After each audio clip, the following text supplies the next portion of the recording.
एकदा बनवला की रोज बनवावासा वाटेल असा हा आलू पराठा आहे. पराठा लाटताना अजिबात फाटत नाही, आतलं मिश्रण बाहेर येत नाही. अगदी परफेक्ट ट्रिक्स सांगितलेल्या आहेत. ब्रेकफास्ट असू दे किंवा टिफिन, डिनर हा एक पराठा सगळ्यांसाठी परफेक्ट आहे.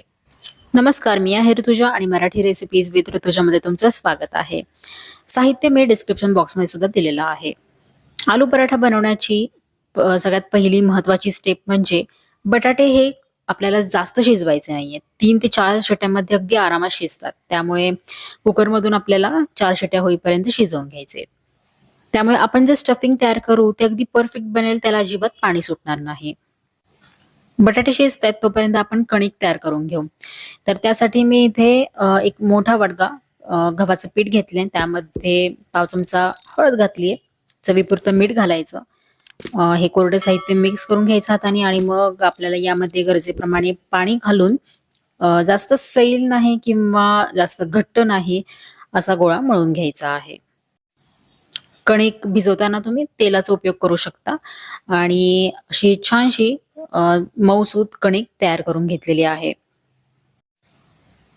कणिक भिजायला थोडासा टाइम देऊयात. तर 15 ते 20 मिनिटं झाकून ठेवा. कुकर थंड झाल्यानंतर बटाटे हे पाण्यातच न ठेवता ते बाहेर काढून घ्यायचे, थंड करायचे, साली काढायच्या आणि त्यानंतर असे मॅशरने मॅश करायचे. तुम्ही हाताने सुद्धा मॅश करून घेऊ शकता किंवा खिसून घेऊ शकता. आता यामध्ये तुम्ही आवडीप्रमाणे बारीक चिरलेला कांदा, तसेच हिरवी मिरची घाला. 1 टीस्पून आलं लसणाची पेस्ट घातली आहे. अगदी पाव चमचा मी हळद घातलेली आहे. कणकेत पण आपण हळद वापरलेली होती. हिंग घातलंय थोडं. त्याच्यानंतर 1 चमचा लाल मिरची पूड, 1 चमचा पावभाजी मसाला, अर्धा चमचा गरम मसाला, अर्धा चमचा घातलेली आहे मी ते धणापूड. त्याच्यानंतर 1 चमचा आमचूर पावडर किंवा चाट मसाला घाला. चवीपुरतं मीठ घालूयात. बारीक चिरलेली कोथिंबीर भरपूर टाकायची आणि हे सगळं साहित्य मिक्स करून घ्यायचं. इथे आलू पराठ्यामधलं आतलं स्टफिंग तयार झालेलं आहे. बटाटे व्यवस्थित शिजवल्यामुळे इथे स्टफिंगला अजिबात पाणी सुटत नाही. कणिक पण भिजून तयार आहे. तर आता आपण पराठे बनवायला घेऊयात. कणिक परत एकदा मी 2 मिनिटासाठी मळून घेतली. त्याच्यानंतर त्यामधून एक मोठा उंडा काढून घ्यायचा. अशा पद्धतीने आपल्याला एक मोठा गोळा तयार करून घ्यायचा आहे. कारण आपण इथे अगदी गुबगुबीत आलू पराठे बनवतोय. आता याची एक वाटी तयार करून घेतलीये. त्याच्यामध्येच आपण हे स्टफिंग घालतोय. तर स्टफिंग बघा खूप प्रमाणात घालायचं.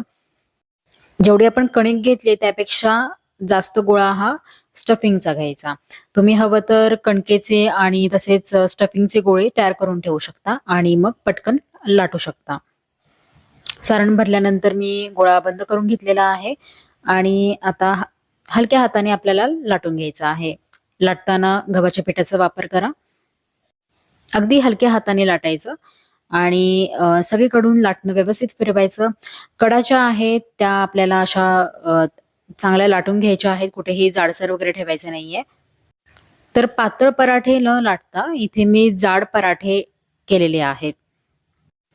तुम्हाला जर जाड पराठे खायला आवडत नसतील तर पातळ लाटू शकता. आता कोरडे भाजून घ्यायचे. पॅन किंवा तव्यावरती आपल्याला हे पराठे टाकायचेत आणि त्याच्यानंतर दोन्ही बाजूनी अगदी खरपूस खमंग होईपर्यंत तूप, तेल किंवा बटरचा वापर करून आपल्याला भाजून घ्यायचे आहेत. मीडियम हाय फ्लेमवरती पराठे चांगले शेकले जातात. लो फ्लेमवरती पराठे थोडेसे कडक बनतात. अगदी मऊसूत लुसलुशीत पराठे पाहिजे असतील तर मीडियम टू हाय फ्लेमवरती शेकवून घ्या.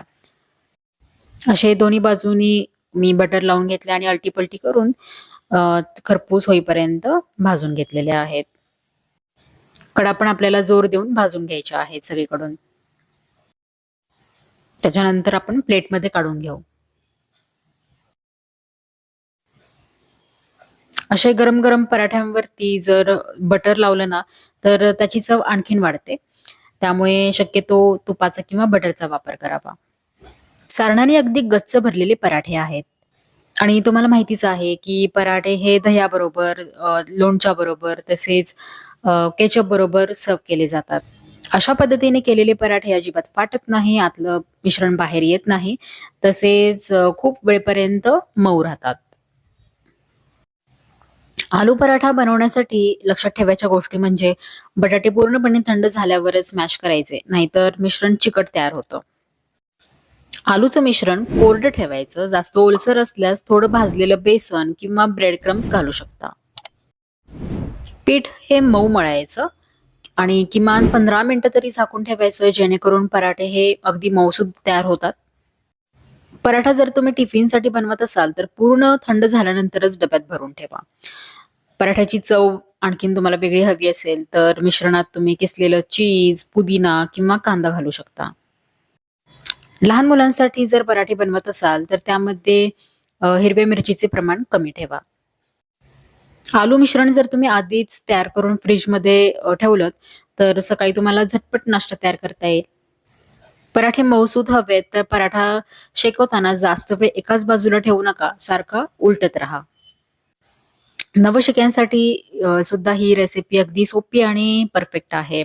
कारण यामध्ये मी अगदी सहज साध्या साहित्यातून ढाब्यासारखा स्वादिष्ट पराठा कसा बनवायचा टिप्ससह दाखवलेला आहे. रेसिपी सेव्ह करा आणि नक्की करून बघा. आवडली असल्यास लाईक करा, शेअर करा आणि चॅनलला सबस्क्राईब करा. भेटूयात नवीन रेसिपी सोबत. तोपर्यंत मस्त राहा आणि